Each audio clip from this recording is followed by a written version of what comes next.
완악하게 하셨으므로 그들의 말을 듣지 아니하였으니. 그래서 어떻게 해야죠? 12절의 말씀이 계속해서 우리에게 알려주고 있는 것이 무엇입니까? 믿음은 하나님의 주신 선물이라니까요. 믿음이 없는 자에게는 어떡합니까? 아무리 기적을 일어난다 할지라도 그들의 마음이 완악해진다.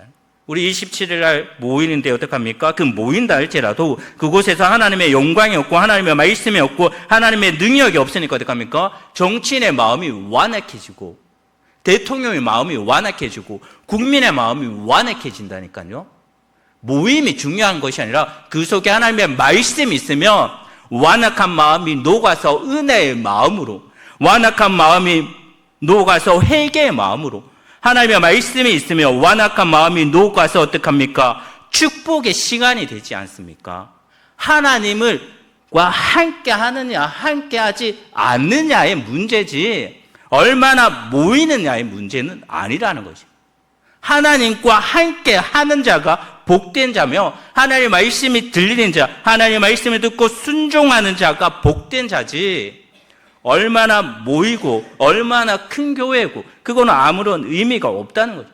하나님의 말씀이 있는 곳에 하나님의 말씀을 통해서 내 영이 축복되는 장소에 내가 있다는 사실에 감격할 수 있는 믿음 성도님이 되시기 바랍니다. 이 시간에 하나님의 말씀이 들려주고 그 말씀을 통해서 내가 살고 그 말씀을 통해서 우리 가정을 살고 그 말씀을 통해서 우리 교회가 살고 그 말씀을 통해서 이 민족이 살기를 기도하시길 원합니다. 이 한국교회 앞으로 이 모임을 통해서 하나님이 영광이 드러나는 예배, 하나님의 음성이 들려짐으로 말미암아 이 땅에 다시금 기도의 초소가 회복되고 다시금 이 땅에 하나님의 말씀이 들려짐으로 말미암아 새벽 기도가 회복되고 믿지 않는 사람들이 그것을 통해서 복이 받는다는 것은 무엇입니까? 하나님의 다시금 예배를 통해서 복이 되는 나라, 기독교인만 가자가 아니라 정말 내 마음속에는 어떤 마음이 있냐면